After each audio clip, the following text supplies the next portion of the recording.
Good morning, everyone.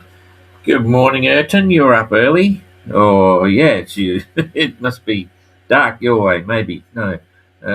It's a very grey day here in Los Abdalon. I think it's 27th of January. Unbelievable. January's nearly finished. And we're all the lucky ones in the world having a good time. So that picture there, Ayrton, if you stick your head down the back of the boat, that's your first frame. That's the first frame of Tracker that was Pito was putting it together that was in the sort of rumpus room up at the top of the house in Poland when we started building Tracker. So, and then all of these other little shots here, well, that was a Setka. In fact, I put these up to talk about the story. How did we get to uh, this situation of ending up with a Janusz Madursky Design 580? I spoke to, after I had the concept in my head, I spoke with three designers, or spoke with two and thought long and hard about a third, one in South Africa, one in England, and one in Poland. And I'd heard about the Setka, which is the little sister of the 580 England, this is a set of plans of the Setka, only 5 meters. And I knew about the 100 race they were having across the Atlantic, and Janis, hands down, had exactly what we wanted with the build concept: simple, strong, reliable, all that sort of stuff. So we discussed the general parameters of what we were looking for, and Yanis designed a really good boat, and we have no regrets about that. And these graphics, the computer ones, were actually, as soon as we had the plans, we said we want some images and stuff, and you can see what B&B did with their whole computer, 3D analysis, and then developing the kit off the plans that Yanis built, or designed rather. Designed, I believe, without a computer, by the way. It's all done by hand. He was old school and simple and very reliable, but all of a sudden computers came to the fore. And we wanted something to show to people, so we sent the line drawings to a contact in China and paid him to come up with these initial graphics. So these were the first images we had to look at the boat while B&B were actually working on the boat. And we did it at the time, think we would do the 3D modeling actually in China and then develop the kit ourselves, but it was just beyond us. And so then I looked around at all the different kit suppliers, and B&B in America were just fantastic. It was very clear that they had the ability to do it. So I gave them a call, and we had a chat, and they said yes, they'd do it. And boy, did they do a fantastic job. And I think the combination of making the decision to go with Janus on the design, okay, that really worked. Then going with B&B to develop the kit per se, and the 3D modeling, and then the instruction manual on video, that 1 hour video on how to put the kit together, were instrumental in making the whole thing the success that it's turned into today. There's no one element here that puts us in a position where we've now got 15 boats racing around the world, 19 footers, 5.8 meter boats with a bunch of crazy sailors that took off from Antigua a year ago, or nearly a year ago.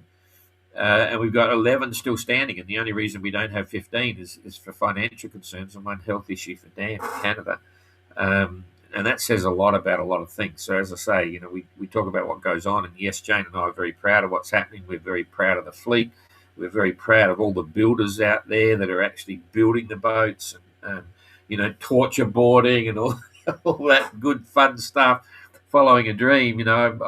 The beauty about doing mundane stuff like torture boarding, and I've done a bit in my time, but not on 580s, is that it's not a mind game. You can just sit and dream about what's going on, any repetitive, simple stuff, your mind relax. I even see that. Some people like driving. I like driving as well. You go on a long country drive.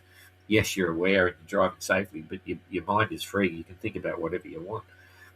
Anyway, so they're building their dream, and it's all bang. So it's not just Jane and I. It's not just Janis Madursky. It's not just B&B. It's not just the sailors and this, that, and the other. The whole idea, the whole concept, everything's come together really well. And it's mind blowing to think we only started this about 5 years ago, which is pretty incredible. And it's got a strong future. I've said a few times the builders out there now, yes, you can now. It's transitioning into the stage that we talked about in the early days, where for every 3 sets of plans that get sold, I knew from day one, because I've been an amateur boat builder myself before we got involved professionally, a long time ago, that only one would build a boat, and one of those 3, another one of those 3 will possibly build when their life gets to a position they're ready. They get interested early, buy the set of plans, and then they've got family or they've got things happening, and the plans are sitting in the cupboard. And one day in the next 5-10 years or something, they might start building a boat, and 1/3 will never build. It's just they buy them and think, oh, that's cool. It's too hard, forget it. Now it's very clear that it's it's better than 50%. It's probably, I think now what's going on, probably 70% of anyone that's buying a set of plans, and we're still selling plans, is building. It's really cool, and they're building because they want to have their own little boat. They want it set up exactly the way they want it, and they get the satisfaction and the challenge of the first adventure being building the boat, which is really cool. So and then if they get through, and we have a very high completion rate, very high. If you look at some builders get going, a lot of them don't finish. I think we're probably less than 15% that start building their boat, decide it's not for them, for personal reasons or whatever it is, and they sell out, or they, just scrap it, do whatever. But we have a high finish rate because it is achievable to see the dream. It's not too big. It's not too small because it can go around the world. It's not too big that the building goes on forever. So it's amazing. It's really cool. And even though there's boats coming up for sale, and that'll satisfy a lot of people, because really, if you just want to get into the sailing, you probably don't want to build the boat. And you can buy a boat now really for cost of materials. For the cost of materials, you're going to buy a boat that someone spent 2 years building, and that opens a whole new market. And I've got to say, we did look at, for some time, building a production version of the 580, building molds, building them in fiberglass and popping them out there, and having 2 divisions. Same as the Class Mini 650, they have 2 divisions in their races.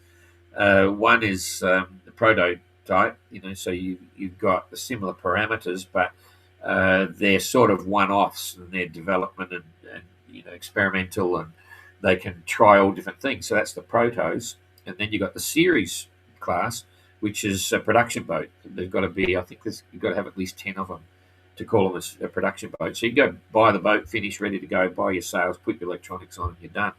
And I thought, okay, we could have a fiberglass mold and get them built. We actually looked at getting them built in Ukraine at one stage, because I was a frustrated flyer, and Ukraine built some of the best ultralights that you could imagine. This is years ago, before the war. And in fact, Jane was learning to fly in the same plane they use now as drones. They take the pilot out, put autopilots in, pack it full of bombs, and fly that in. Well, we've both flown that particular plane. Anyway, I digress. But yeah, we could have had a production boat for those that didn't want to actually build. But in the end, I decided against it, because it detracts from that concept of building your boat and going, and they're all plywood and this and the other. So it waters down the whole thing. Similar reason that we haven't done anything with the 980 yet. We've got a beautiful boat design. It's a Class Globe 980 instead of the 580. It's a bigger boat, beautiful boat. I was going to build it, blah, blah, blah. But we're still sitting on that because I don't want to detract from what the 580 is, and it's a little boat. Anyway, I don't know where that conversation came from, but let's get back into the tracker and see where the fleet is. The mundane trade wind stuff, but at the same time, it's fantastic because they can all think. You're on the tracker, so now I'm going on the tracker. I'm here. We're going to put the wind in there. You can see the whole track there. Everyone's on the go, and they're heading towards Recife, and we haven't changed the finish line yet. Got to make a decision tomorrow on that. We'll put the grids in here. All beautiful trade winds. Look at that. but it does give them time to think and look about what's going around. I saw Adam put a video up, which we didn't get to finish. Adam, you didn't post the whole lot. Send it to us. In fact, I'll get on to Kerry and see if we can get it, because I was very intrigued. Adam was doing a rendition of the course. You know, he's 17 stopovers, coming up to 18 or something, and just reminiscing on all the stops, and all of a sudden the video's finished just after Cocos, I think, or heading in towards Mauritius. Anyway, all cool. Josh is way out here doing 3.8 knots with softer breeze. He's in the blue. You can see it going light blue there. And did still manage 109, which is cool. 3.8. Looks like it's probably about 10 to 15 knots directly behind, so it's slowing it down. Ayrton doing 5.2 knots, 130 mile day. He's still moving right alongside Jasmine, doing 4.8 knots, 124. So Ayrton did 130, took 6 miles out. They're very close. They must be talking on VHF. Are you talking on VHF with Jasmine Ayrton? I'm just going to have a look here, see what the scale is. Boom. Yeah, 7 miles. They'll have VHF. They could just be seeing each other, maybe. 7 miles? No, it might be too hard to see them, because there's probably a bit of a sea running. But anyway, quite close together. So Eric, 125. So Ayrton's got, let's just wait and see. 125, 4.7, a little bit softer. Kerry coming back in, 5.5, 135. He's on the move. So that's pretty cool. Up here on the lead pack, starting to, still a lead pack, but they're maybe not quite halfway. These guys are falling into the tail end of pack, maybe. Anyway, Adam, 5.2, 123 mile day.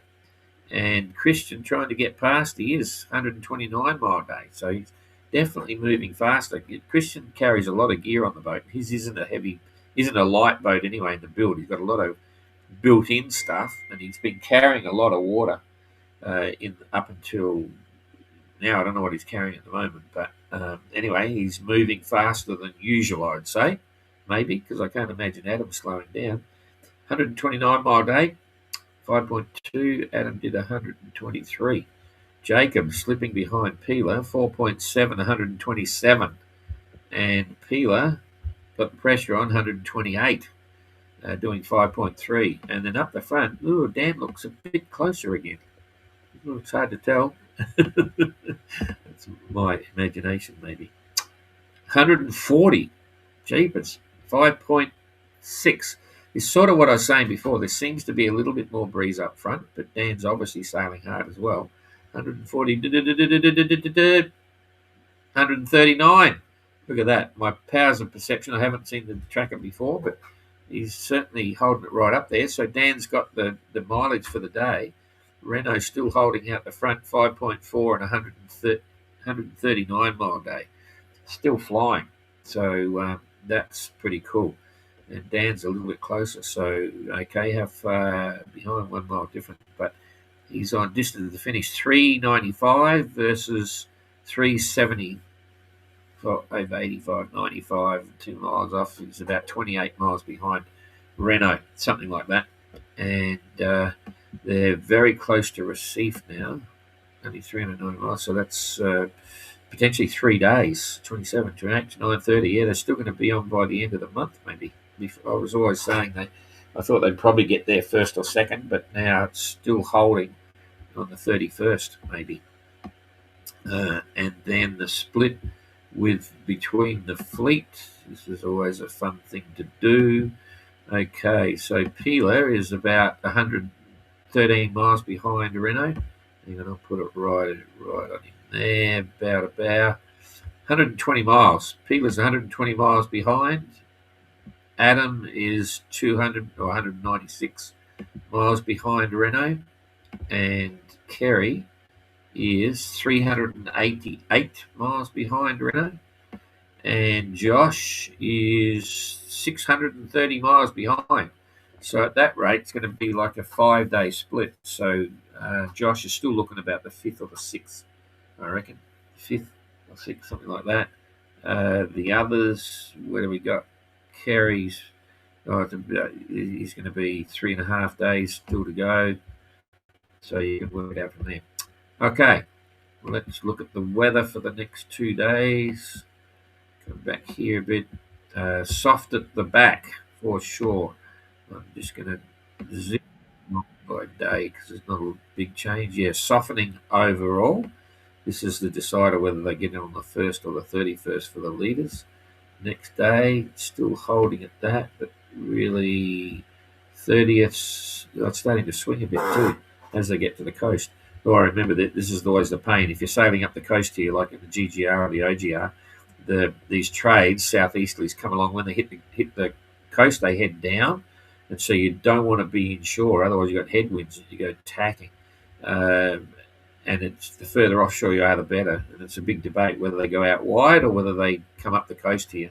And they get very close to Recife. In fact, we thought about bringing the OGR into Recife as well, but it removes the tactical options. So we're not sold on that idea yet. This is for OGR. I digress.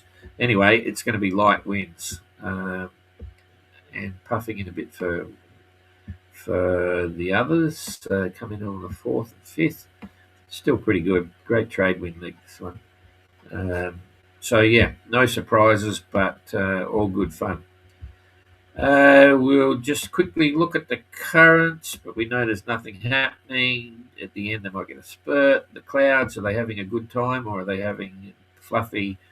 There's a bit more than a fluffy, but they've got clouds and cover as well. So, okay, that's enough of that. I'm going to come back here. So I'm on there. Boom. Yep, that's it. Okay. Tracker, good morning, Erton. Goes light about 5:30. Yeah, but what's your local time? It must be an hour or so, a couple of hours, maybe. Oh, you're right on the other side. Should be 3 hours, maybe. I forget. G'day, Ursula. Tracker, no, we are not talking about on the VHF, that'll be, but we have Starlink. Okay, Kathleen, checking in for the coast of Mississippi. Okay, that's it. So have a good day. And, oh, jeepers, I nearly forgot. I always forget something. Someone sent me a text message. Just check the entrant reports, if there's any. I think there is. Okay, yes, 200 messages yesterday. Came in at 10:30. Skookum, 26, had a couple of days of decent speed, but as the saying goes, even a blind pig finds a truffle every now and then. I've never heard of that saying. Let me try and work out what it means. Even a blind pig finds a truffle every now and then. Right, I get that. But what's that got to do with sailing? Even the blind pig, unless he's talking about the wind, it's been fairly plain sailing, if not for a few bumpy days of confused swell. I'm still trying to sneak around the light winds forecasted for this week. I don't think you can sneak around it. It's overall. We'll just have to see how it goes. Yeah, anyone at the back is sucked in. Oh, another French one from Renault. Didn't do it. Bonjour. There's 3 days. Vagues.